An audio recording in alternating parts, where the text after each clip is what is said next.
Aujourd'hui, je vais te raconter une drôle d'histoire. Celle de Noé, un petit garçon comme les autres, ou presque. Parce que le jour de la rentrée, Noé a découvert quelque chose d'étonnant dans son cartable. Quelque chose qui brûlait un peu, grognait doucement et sentait le chamallow grillé. Tu veux savoir ce que c'était? Alors écoute bien, voici l'histoire du dragon dans le cartable.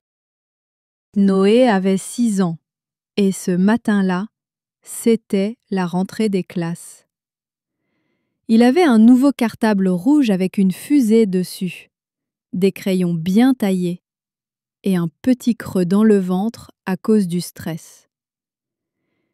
Il disait rien, mais à l'intérieur ça faisait gloups. Et dans sa tête, ça tournait un peu. Et si je ne connais personne? Et si je me trompe de classe? Et si la maîtresse est méchante comme dans les dessins animés?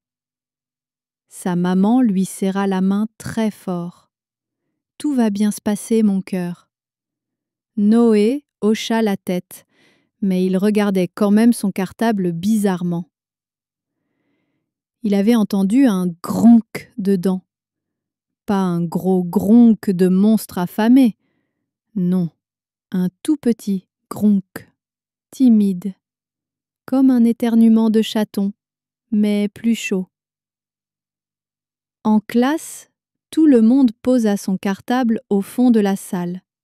Noé aussi, mais il gardait l'œil dessus. Il était sûr d'avoir vu un peu de fumée en sortir. La maîtresse, une dame gentille avec un pull à rayures, se présenta. « Je suis maîtresse Claire, bienvenue à tous. » Mais Noé entendait à peine, car sous sa chaise, il sentait quelque chose de tiède, et ça chatouillait ses mollets. Il se pencha discrètement et vit 2 petits yeux jaunes qui le fixaient. « Psst, tu m'as apporté quoi à manger ?» Noé faillit tomber de sa chaise. Sous sa table, enroulé dans une chaussette, il y avait un tout petit dragon vert. Pas plus grand qu'un chat, avec des écailles qui brillaient comme des billes et des moustaches en forme de nuages.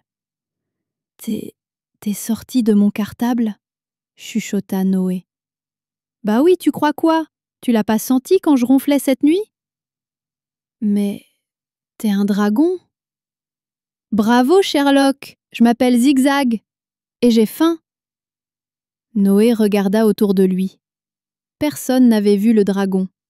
Alors pendant que les autres dessinaient leur famille, Noé glissa un morceau de pain dans sa trousse. Zigzag le goba comme une olive. Puis pendant la lecture, il l'éternua et une mini-flamme sortit de ses narines. Pchit! Le coin du cahier de Noé noircit un peu. « Aïe aïe aïe, faut que je fasse attention quand je respire », dit Zigzag, embêté. Noé cacha le cahier sous la table. À la cantine, Noé glissa un nugget sous la table. « Tu n'as pas de frites ?» demanda Zigzag. « Chut, si quelqu'un te voit, je suis fichu !» Mais personne ne le vit. Les autres enfants pensaient que Noé parlait tout seul. Certains rigolaient un peu. D'autres le trouvaient bizarre. Noé sentait une boule dans son ventre. Il adorait Zigzag, mais c'était compliqué de cacher un dragon. L'après-midi, pendant le sport, Zigzag se cacha dans le vestiaire. Mais il éternua encore. Et, plouf, un petit nuage de fumée sortit du casier de la maîtresse. Elle fronça les sourcils. « Qui a mis une bouillotte dans mon casier ?» Noé leva timidement la main. « C'est peut-être une erreur de dragon ?» La maîtresse haussa les sourcils. « Pardon ?» Noé baissa les yeux. Mais au lieu de se fâcher, la maîtresse sourit doucement. Elle s'approcha, ouvrit discrètement le cartable de Noé et vit Zigzag qui lui faisait un clin d'œil. « Oh, bonjour toi! Voilà donc qui faisait chauffer la classe. Je suis un dragon de rentrée scolaire, un modèle rare. Je rassure les enfants qui ont peur. » La maîtresse rit doucement. « Alors tu as bien fait ton travail aujourd'hui.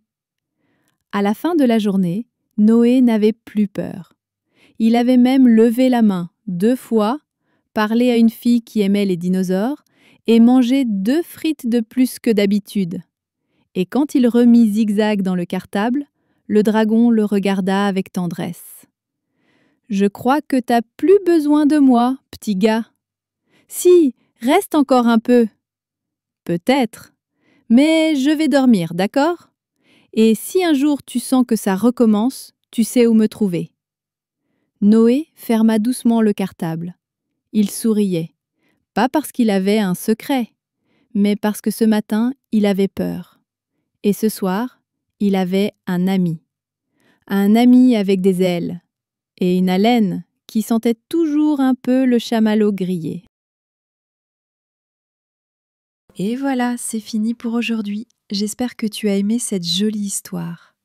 Maintenant, c'est l'heure de te reposer, de fermer doucement les yeux. Mais ne t'inquiète pas, on se retrouve demain pour une nouvelle aventure, avec encore plus de rire, de magie et de merveilleux amis à rencontrer.